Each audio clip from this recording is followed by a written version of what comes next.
tagliata de bœuf de Salers de l'Esternie, qui vient de la boucherie Hérin, bio Hérin.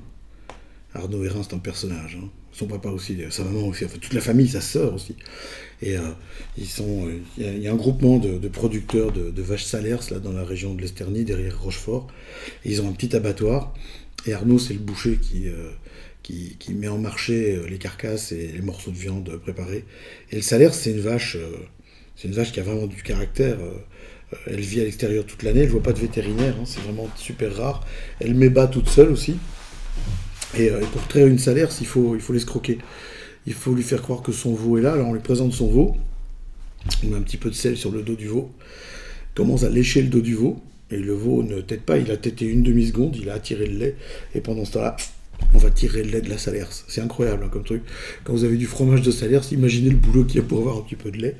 Alors moi, je fais une tagliata. C'est une recette à moi pour une fois que c'est moi qui cuisine. Tagliata, comme la tagliata qu'on fait en Italie. Vous prenez la vache, Salers. Vous la cuisez vivement, hein, c'est pas une cuisson lente sur le bœuf, il faut que ce soit un petit peu croûté, caramélisé. Vous coupez en gros biseaux, et avant ça, vous avez préparé, avec du chicon, pleine terre, vous avez préparé une très très finement coupée, vraiment émincée, petite salade de chicon, on va dire ça simplement, bien épicée, avec un tout petit filet de citron, pour donner de la fraîcheur, de la vivacité, sel, poivre, comme il faut, mais il faut que ce soit bien relevé, et vous dressez en mettant le bœuf, les petites cuillère à potage de salade de chicon, du bœuf, comme ça. Rien d'autre. Allez oui, si vous voulez une frite, mais c'est pas l'intérêt. Mettez ça comme ça, vous allez voir, c'est colossal, parce que l'acidité du chicon et la richesse de la texture de la viande, c'est colossal, ça marche super bien. Pour accompagner ça, du rouge, évidemment. Ça s'appelle le domaine du riz d'argent. Ça vient de Émine. Jean-François Ball est un garçon qui a la tête sur les épaules. Un petit gars qui s'est lancé, qui a repris la ferme de ses parents, qui a décidé de supprimer les vaches, puisqu'on les a mangées, c'est pas la peine, hein, qui a décidé d'arrêter toutes les cultures et de faire de la vigne. Et il a bien compris qu'il y avait un avenir là derrière. Il est à la tête d'une, je ne dis pas de bêtises, d'une dizaine d'hectares, mais il y a d'autres plantations dans les alentours, donc je pense qu'au total il y aura pas loin d'une vingtaine d'hectares en exploitation.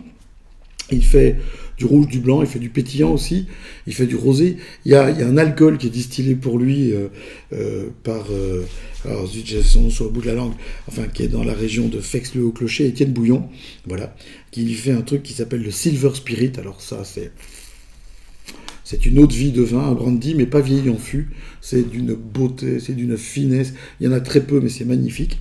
Bref, il bosse bien, il a plein de bonnes idées, il évolue, il fait des choses vraiment intéressantes, et notamment ceci, qui est à base d'un cépage, si je dis pas de bêtises, qui est du cabertin, mais je voudrais en être certain, et donc dans ces cas-là, il faut toujours regarder le contre-étiquette, et tu sais que tu as mal préparé ton truc, parce que c'est du régent, et du cabernet noir, et pas du cabertin, et ça donne quelque chose d'assez chouette. Le régent, c'est un cépage qui est très planté en Belgique, aussi bien au nord qu'au sud du rideau de pommes de terre. Et ça donne des vins avec un côté un petit peu viandeux quelque part, un petit peu comme si c'était de la réduction, mais c'est pas de la réduction. C'est vraiment l'arôme typique du régent.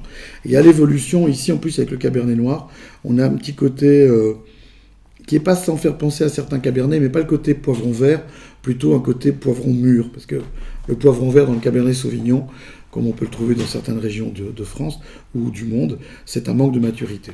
Alors ici,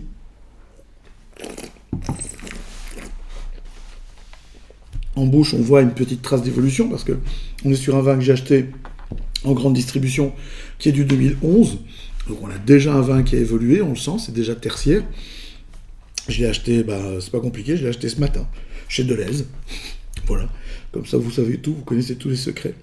Et donc on trouve facilement, ce qui est pas mal aussi. On a une belle acidité, on a cette touche d'évolution qui est intéressante pour aller avec le bœuf, et on a vraiment cette acidité qui va rafraîchir l'ensemble. Ça vaut la peine. Je pense que là, au bout de 5-6 ans, il est au bout de sa vie, il n'est pas fait pour vieillir encore 10 ans, c'est pas la peine non plus, hein. Il faut boire les choses quand il faut les boire. Comme disait je ne sais plus qui, quand le vin est tiré, il faut le boire, et quand il est bu, il faut se tirer. Justement, je vais me tirer. Je m'en vais vous laisser de ce doigt. On se retrouve demain. Même heure, même endroit, gna gna gna, on se fait plaisir tous ensemble, on s'amuse bien. Et si vous aimez ces petites vidéos, dites-le. Partagez-les, passez-les à vos amis, faites tourner ça comme des derviches tourneurs, qu'on en est partout dans le monde entier. Dites que la Wallonie est le goût de bon. C'est chouette ça, la Wallonie est le goût de bon. Tiens, alors peut-être que je brevette ce truc-là, je demande un copyright. Monsieur le ministre, si vous me regardez, j'ai dit la Wallonie est le goût de bon. Qu'est-ce que j'ai encore à vous dire? Même heure, même endroit, machin, des questions, n'hésitez pas. Allez-y, on est là pour ça. Presque 24 heures sur 24. J'ai dit presque. Hein, parce qu'entre certaines heures et certaines heures, c'est en boîte de nuit qu'il faut me chercher. À demain!